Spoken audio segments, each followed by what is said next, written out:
Diablos left open in this draft, especially when Miracle has first pick. We'll find out if they chose first pick in just a moment. That's what I want to know, if they actually chose map over first pick, because it did happen many times just a few days ago. They will choose map. They will choose map. Tars of Doom, game number 3. One of their most common map picks as of late, because it normally goes to the later stages of the game where Miracle excels. They've had their weak points in the early game, which is the opposite of 2017 Miracle. It's always good to see kind of a flip in the sort of cycle here of a team's lifetime, excuse me. First pick to Supernova, though. They will be the ones who decide if Diablo is open or not. If they want to grab the Deckard first again, which Deckard has been such a high-impact hero throughout these past few weeks in Part 2. Malfurion was the first pick hero for forever this year, but I feel like Malfurion then was picked because he was so good with everything. Deckard is good with everything, but he's just so impactful. It's crazy what he can do. Yeah, plus better numbers, plus armor on himself the entire team fight, basically. Yes. Leeming for a span. Not too surprising. I think they want to throw it off because they want to have the Haka and maybe as Deckard as well. Oh man, they're leaving everything open. I think they want Maiev. You cannot give Sniper Maiev in this case. Okay, it's banned though. So basically, Miracle looks like they might want to run Diablo again. Deckard does get first pick. The Haka. Or sorry, God, keep doing this. The Haka. I think this is exactly why they banned Leeming Hammer. Instead, they want to go down the DPS path. They wanted to have the Haka at least being open a little bit. So this forces another Diablo choice and Deckard together, which is at least a little better. So I think the real key point was the Emerald not really giving them a chance to actually receive heal. Phoenix has been kind of the crux hero for Bentham when he doesn't have Hanzo, and this is one of Hanzo's weaker maps. Good for boss timings for the Headless Horseman. To grab those 4 shots in the later stages of the game. That's where Hanzo gets the most value on this map. But yeah, I like the Phoenix priority here. I wonder if they'll think about doing something like an Anub'arak, though. Against Garrosh last time, they were too afraid. Deckard comes in, so they got both Dahaka and Deckard. So I was right all along, you know. And yes, Hanzo, so comfort pick for Bentham.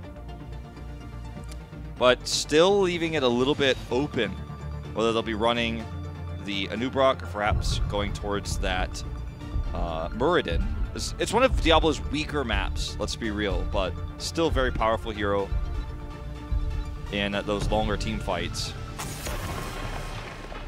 That's not normally a hero that Supernova plays, but it almost indicates perhaps a Falstad pick to counter the Dahaka. Just in case Nochet does something fishy. And this type of rotation is the same with Spider. They kind of forced this one by the bans. Supernova has to pick the tank later on once again. I think you saved the support for last year, so we're going to find out right now. Okay, well, we just found out if it was going to be Falstad after the Zeratul ban. It's not. It's going to be Raynor. And you could pick Yrel here. I think it's totally reasonable. Keep Raynor alive against whatever you're going to see potentially burst-wise out of Supernova. Blaze, also a great option for that top lane. They pick Malfurion here. It's interesting because if they waited till 5th pick, then they would have been able to maybe lock in the Karzim if it was going to be an Anub'arak. Very powerful counter. I think instead they are considering about Sonya in this on this map, because against the Haka, having the global, you can't really have the same global on the top lane. But if you can bully the Haka down to 30% health, then he can't really join in the team fight because he will be going down once he joins. Okay. What? And this is not Blossom, guys. Supernova playing Illidan. Well, I think we have to use the S word, G-Clef. Which Are we going to say Illidan? Is he standard? He's become pretty standard in Korea now as a secondary DPS, not top laner, but as DPS. Probably going to go for building auto attacks, damage, going for stacks. Blaze can help shut down the hunt. And obviously he's very powerful of boss control and very good against dive from the Anub'arak. The Anub'arak pick is an easy choice when they grab the Malfurion as early as Miracle did, instead of getting the Kharazim, because Kharazim makes Anub'arak's life hell. I normally have been kind of saying that I don't like the Illidan pick in this meta, but I'm starting to change my mind. It's been pretty impactful in some of the maps we've seen. Yeah, mostly it was on Cursed, not TOD. But on TOD, you can actually have the bell tower down if you push just a little further. And they have global, so they will have double the global, the Haka, with the Broshstalker, and the Hunt. Very likely in this case. I mean, Illidan can retake bell towers insanely fast as well. So, yeah, he can hunt to a lane if he needs to, and it becomes a very big global impact. He will not, however, be able to evade snipers' salvo damage. He will not be able to evade the plasma cutter. If he gets rooted, it's pretty much all over. And I think that in this draft, Twilight Dream is a fantastic choice against what Supernova is trying to run. If you silence Illidan, he's worthless. There's a lot of stuff that, you know, Miracle could do counter-wise around this play, but it's that surprise factor, you know? And Blossom relied on it a lot. Supernova's going down that same path. So how do you deal with Illidan? You haven't practiced against this in a while. You haven't scrimmed against this in a while. How well can you react to level 1 pushes, you know, in the top lane, for example, which we see right now? Sending Phoenix up there very quickly. He's got great wave clear and will shove Illidan away. Yeah, what Miracle has as a team count right here, you might as well just put Genji there. Just looking at those 5 heroes, it's just the most standard heroes you would see in this meta. And even with that Illidan pick, I think Miracle would just say, okay, we are kind of prepared. I don't think we have any weakness in the only weakness will be the global. They would have to push all the way in and force them to rotation, unless Supernova has that perfect macro control. But if you talk about team fights and where you have to team fight to take the altar oftentimes, Supernova is going to have a tough time breaking into that wall. I completely agree with you on that. But look at this. Look at what they could do in the early game. Judy caught here. Illidan just doing so much damage. Unfortunately, Anub'arak a little bit too far forward, and now NoChat can't continue to chase Judy. He's got too much armor. They are able to steal the cap despite the death there, and Miracle respects this. But look at the top lane. Nitrogen is getting a lot done, and so many minions are lost. In fact, I think he lost all 7. And he may have just gotten the last one because I could see him jump 4 on the mini map. Yeah, so lost 7 whole minions with that. For the sappers, and they gave a kill to Miracle as well. What sappers? I don't see him. Alex is dead. No, I'm kidding. I know they got the sappers, but they just didn't do anything because they were cleared right afterwards. Yeah. But this is very nice for Miracle, and they're going to be very happy with this trade. And Illidan, you know, he needs to be roaming. He needs to be laning non-stop so that he can get value out of his season marksmen. Okay, I thought that Miracle was going to invade after the kill because the Decker takes a long time, and the Haka's Broshstalker should be on cooldown still, maybe just back now. I thought there was just enough time to take the sappers away, but Miracle's not going to go aggressive today. I think it's too greedy. Garrosh is so powerful when Anub'arak is invading him, but when he is the invader, he doesn't have much of a leg to stand on against the Anub'arak, who's going to be preventing him from standing on that point. He's going to get caught CC'd. So I think that's the main reason why. Pre-10. Because at post-10, he could taunt everyone, and then he's going to be very happy to stand on that point, but not yet. Meanwhile, a little house. Who lives in that house? That house is really small. Sergeant Hammer could live there, I guess, but like otherwise, no one's fitting in that house, man. Yeah, Asmodan's not getting in there, man. Oh, no way. No way. All his feet will be outside of the building. Just one trade on top, of course. And they're actually buying time. Of course, there's no hunt. And Miracle does not have exact idea where Illidan is at the moment because the left bottom one is also open. They might be thinking Illidan is at the bottom. So Supernova is using that as a mind game here. Yeah, but it's going to cost them the altar. I better hope that the top push is worth it. The root here is irrelevant on DeFranco. And if they get this top wall and get the experience from that, while obviously maintaining soak in all 3 lanes, then, you know, maybe that ends up being worth it. But when you look at the result, I think the answer is no. NoChat got a few more stacks from being in this lane. Every minion kill counts. Kills count for more, but Kirisaku has to use his brush stock in order to escape. But he survived, and that's what's important, I think, because they got the sappers into the wall, did some damage, and that will be pushing. And they also have Illidan, so if you have Dhaka plus Illidan, the bell tower will go down pretty quick with just 1 wave, 1 to 2 waves, I think. Yeah.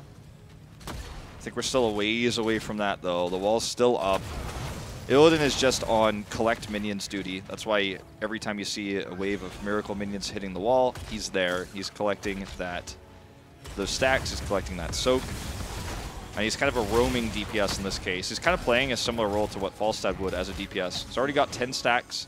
So he's very, very, you know, far into his auto attack damage here. That's going to be what leads him to doing a lot more damage onto split pushing, onto the team fights. Got to be careful about overextending like this, though. NoChat's waiting for that 10. And before that, he doesn't really have anything else on the map to take by himself. Kirisaku's caught again. Will be going down before that Brush Stucker this time from the damage, not the CC. Which you can join after 13 seconds. I guess he didn't have to use it. So they just have to buy some time. Miracle wants to force a fight right now and win this fight for 45. Yeah, okay, nice route here. There's a follow-up stun, but Habian puts himself at risk during this, and he's taking so much damage, it actually cost him his life. It's a trade, but I think it's a positive trade for Miracle. They're healthier right now. Frankel can do so much in this fight. He's not afraid of anything. Even NoChat coming in here puts himself in a bad position to maybe get rooted. Okay, nice toss here. You know what? There's no root. NoChat slowed. This is still a very close fight. Anyone could take it. Especially because Frankel just does insane amounts of damage. Looks like they're going to let this go, though. Ooh, just barely gets it in. Healing Fountain is used. Meanwhile, Rainer's pushing mid because he just wants to hit 10. They're so close. Back in fight. Miracle taking better positioning before anything happens. All back to normal. 5v5. NoChat's caught. Takes a significant amount of damage. No hunt. There's the escape. root. And that's it. He's dead. 10 is reached as Alex is picked off here as well. But yeah, when you hit 10, you know, in this moment too, you've got to be cognizant of that. I mean, he was caught by the Groundbreaker and the root, and that's why he died, but he may have just simply died when 10 was hit from a taunt from Garrosh. These are things that you have to be thinking about. He's playing a little bit too greedy. And now Miracle has 8 core health lead. Probably going to look to contest this bell tower. Supernova just on the edge of 10, but not yet. There it is. Kirisaku looking for that angle. Decides to just come to mid and clear that as Blaze actually lost some weight. About 1.5, I would say, on the top lane, but still they're leading big time. And they won a few extra altars as well. Gotcha. Yes. Altar, man, it's the standard. Get with the times, everybody. Channel the altar on Dragonshire, man. Have that altar push the lane. Okay. Big Impale stun here. They're going to commit to the Cocoon. They're going to steal this camp. NoChat is the one in the most vulnerable spot. He dodges the root. Very well played here. Taunt has been used, though, and he's caught. Salvo, no way out of that one. Mentioned it already from the draft. That's going to be one of his biggest enemies here in this map. As Kirisaku slowly sneaks out, they will clear this camp. They have total control of this bot altar, and they could push this wave. They could even threaten this bottom bell tower while taking this. Hyperion or no, man, Rainer is going to push that very, very effectively. Though it's an Illidan, so he can join the team fight with the hunt when they have the CC. So Supernova can engage when they see an angle.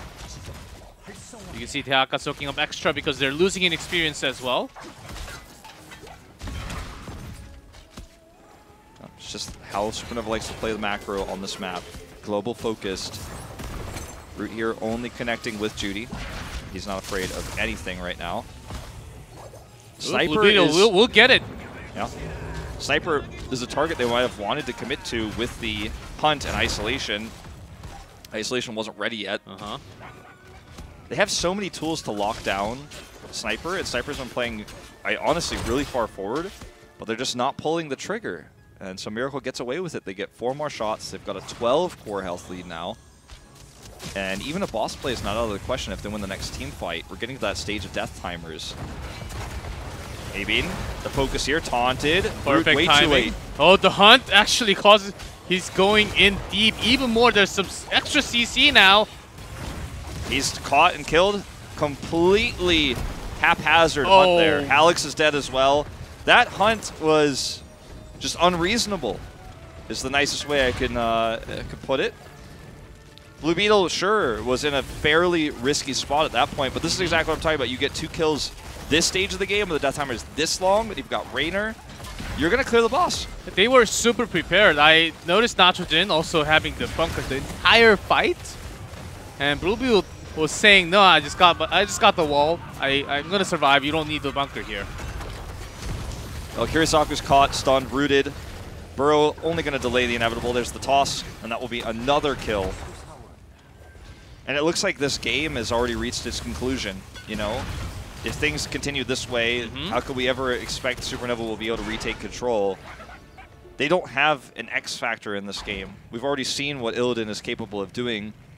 Capable of not doing, right? Sure. Well, in more coordinated teams, we've seen what he's capable of doing. Blossom, for example, has made some success with him, but in this scenario, he has been more of a liability. He has the hunt available again. It basically has no cooldown because of his auto attacks and his trait. Here's the arrow into it. They're trying to burst down Blue Beetle again. Even with the isolation, he just walks away casually, healing his whole team. And guess what happens next? This is going to be a nasty fight for Supernova. Bunker utilized correctly here. Alex on the wrong side of the map, killed by the bell tower. Trade with Deckard. But Frankel survives. He's the main DPS. There's Raynor, who says Jimmy is not strong. After the wheel, he's a changed man. You ever watch that show Saved by the Bell? Yes. Different case here. That's an old one. Yeah. It was on sometimes, like, late at night when I couldn't sleep. I would tune into it. My TV had bad reception on that channel, so it was always a little bit fuzzy, but I don't remember any of it. I was a kid, but, yeah, some of the title. In this case, it was killed by the bell, though.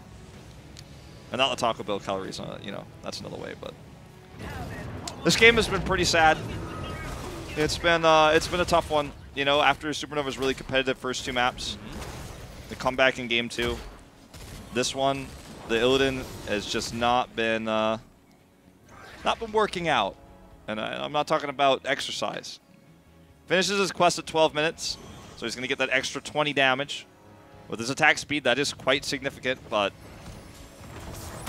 Is he going to split push his way to victory here? Look where he's headed. He's headed top right now. He can threaten the Blaze and then maybe come back down with the hunt, but... Yeah, that's what they wanted to do this entire game. Finally, they are going to start it at 12 minutes. Is it too late to come back? With Blaze on top, it's actually maybe too late. Extra wave, extra oil from talent too. Are going to get that top bell tower. It looks like that's the plan here. No, not even close. Well, Phoenix is coming up, so maybe I spoke too soon. Couldn't see it on the minimap. Kirisaku uses his stacks. Okay, here's the hunt committed in, but there's a bunker. Arrow. Bye. Yeah. Extra DPS with the flame from the bunker, and that's what Deckard. They hack it down. To be honest, G-Clef, this game feels like a scrim. This game Works feels out like a scrim. perfectly. Sniper, he has salvo, so that damage does go in. Blaze is out. What? Yep. I mean, was No Chat trying to do there? I don't even have words. Well, Haven like should Scream, be able I to think get Scream out. is a very good word for what's happening. I would say QM. It feels like this is like a Supernova's attempt to like understand how Blossom's Illidan worked after watching it and studying it a few times, being like, all right, you know what, we could try that. And they did, but Kirisaku heads back with Brushstroke right after his respawn. GD grabs this. This may just be game. They have to channel this, and look at Bentham. He's in the wrong lane. 1 sapper goes through. 2 sappers, excuse me, go through. 5 seconds. He has a perfect chance for arrow. But he has to join the team fight here. Okay, here it comes. Sniper's caught. It's a long stun. There's a follow-up from a Nubrock. This could be the chance. Nice defensive toss here by Judy, even after isolation. And they're just going to go in. This fight is over. Kirisaku the second to fall. The third will be Alex. Sniper with the channel. Scatter arrow blocked by Nitrogen. And Miracle will take the lead in this series 2-1. What a painful game for them to actually have. If Supernova had anything other than Illidan, like even a Tychus or a Thrall, was Thrall banned? No, right? No. If they have something like Thrall to sustain and roam with that with some CC instead of Illidan, because they already had Global. Double Global didn't really show its power in this case. Maybe it was some indiscriminate. Maybe it worked out once or twice. Look at Rochat's stats, man. And I'm not talking about, oh, he has low hero damage or that he has 5 deaths. I'm talking about his experience, first of all, and foremost. He has less experience than Frankel and Sniper because he spent most of the game dead. He was not able to split Soak, use his global to any effect in terms of Soak. No siege damage really done. And the Illidan pick just simply fell on its face. What are you laughing at? Everyone focus on that number. 14,288. 14,288. Decker did 9,000 damage. I mean, hero damage is irrelevant for Illidan, let's be real. But, like, he did no soak, he did no split pushing, he died 5 times. I'm very upset. I'm also feeling a little bit sad because you know we had 2 quality games. We got game 1 quality, okay, sick. Game 2 quality, okay. Game 1, yeah, they didn't get any turn-ins, but they played really well. Game 2, sick fights on both sides, really nice turns by Judy, tied series, amazing. Then we get that game 3 where it's like, Miracle picks maps. Okay, that's pretty crazy. Miracle, you remember when Miracle played Stitches, my Medivh the other day? Similar no film where you're like, oh, great series, tied up. Oh, no one gets caught by the hook. No gorge, no portal. No. It all starts with the hook. Well, I'm just going to put the W in the Miracle column, and we're going to move on to game 4. All right, let's move on. I'm just trying to